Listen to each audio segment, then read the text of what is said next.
Following a lackluster Week 1 of Dana White Contender Series, Week 2 has absolutely delivered 5 fights, 4 finishes, absolutely fantastic performances across the board from a variety of different kinds of contenders in a variety of different kinds of weight classes. Let's get into it right now. Of course, starting with the main event, and probably the best prospect to come out of all 5 of these fights is Delano himself. Of course, the boys put on an absolutely epic war in the main event. Jose Delano, this guy showed out. He's now 16-3, improving his record again tonight. He's 28 years old, coming into this one, trains with Brazilian top team. He's been in the LFA running through some guys, and my goodness, he's gotten on himself a now 4-fight win streak following this one against Manuel Expedito. Manuel Expedito, though, 25 years old. This guy looked really, really dangerous. A little bit green in areas, but very dangerous himself. They're saying that they're going to call him up if anything ever falls out. This guy's from Argentina. Argentina, of course, breaking into the MMA world. They're getting more and more fighters on a daily basis. Now, this guy's still young.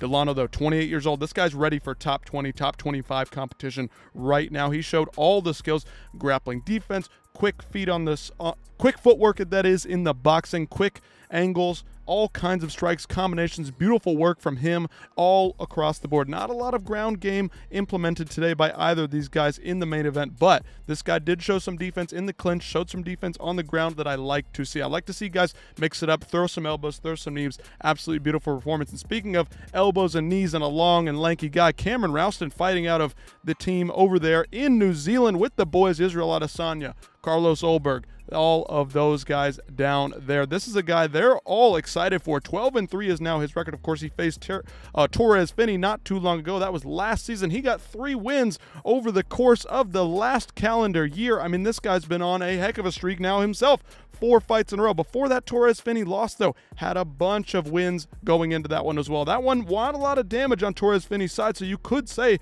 that this guy training at a CKB, looking pretty good. Battle Giraffe is his nickname. I'm excited to see this guy as well. He's a little bit older, 30 years old, but it is the middleweight division. He doesn't have the same kind of miles on him that most younger fighters do. So, listen, maybe he's still got a chance. Maybe he can break in and do something exciting. That's what we're waiting to see. And they're going to add him right on the Perth card. That's going to be awesome to see. Getting right back in there, staying active, because that's how we gather fans, right? That's how we get fans, is staying active and putting on great performances. Anyway, Lee Scott, 25 years old now, 10-0. Of course, he missed weight heading into this one.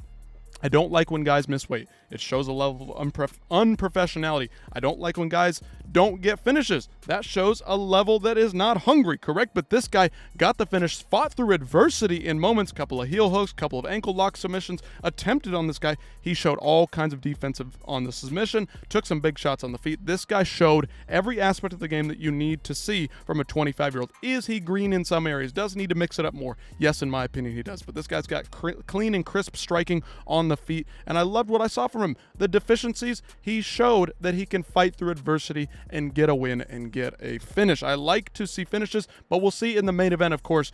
Back to Delano, you don't have to get a finish to get a contract, in my opinion. You have to show all aspects of the game. You have to show that you're really hungry to get the win. He tried to win. Exposito, just too damn tough. Moving on to Josh Hockett, of course, he had the controversial post-fight interview, but you know what?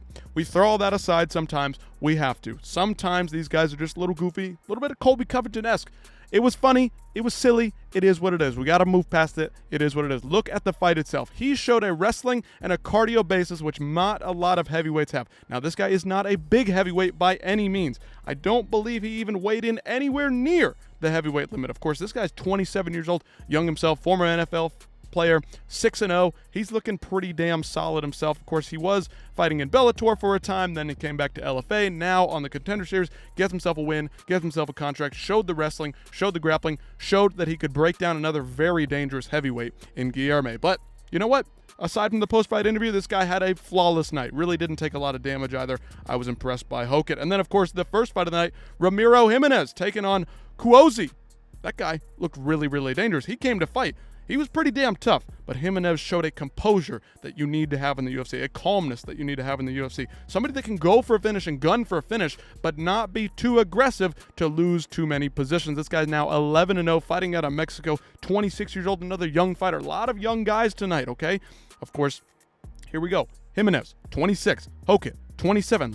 Lee Scott, 25. Cameron Rowston, 30, right on the edge there, but it's middleweight, bigger division. Of course, the age can last a little bit longer in those higher weight classes. And then Jose Delano, he's 28. Like, it's time now. This is time for Delano to put it on. 30, 31, 32, still got a couple more prime years, so I'm excited to see what this guy can do in the UFC. So we had 5 winners, 5 contract winners, and 4 finishes. Let me know what you guys think about this Dana White Contender Series episode. I thought it was absolutely fun from beginning to end. Got a little bit of insight on these guys' stories, where they come from, and a lot of the younger guys won tonight. That's what I like to see ultimately, and more so than anything else, the younger guys, the actual prospects, not just the 30-year-olds that can get some knockouts on the regional scene. We want to see guys that have developed talent and real skills that you can implement and acclimate yourself to the UFC, because the UFC, whole nother level, whole different realm of popularity. The eyes, they're all on you all the time, right? So fighting in the Contender Series in the Apex is totally different than going somewhere like a Rowston. He's going right into Perth. How's he going to perform with the big lights on him? I think he's a little bit of an older gentleman, 30 years old, right? He's going to have that composure. But anyway, you guys let me know about this in the comments down below, and I'll see you next time.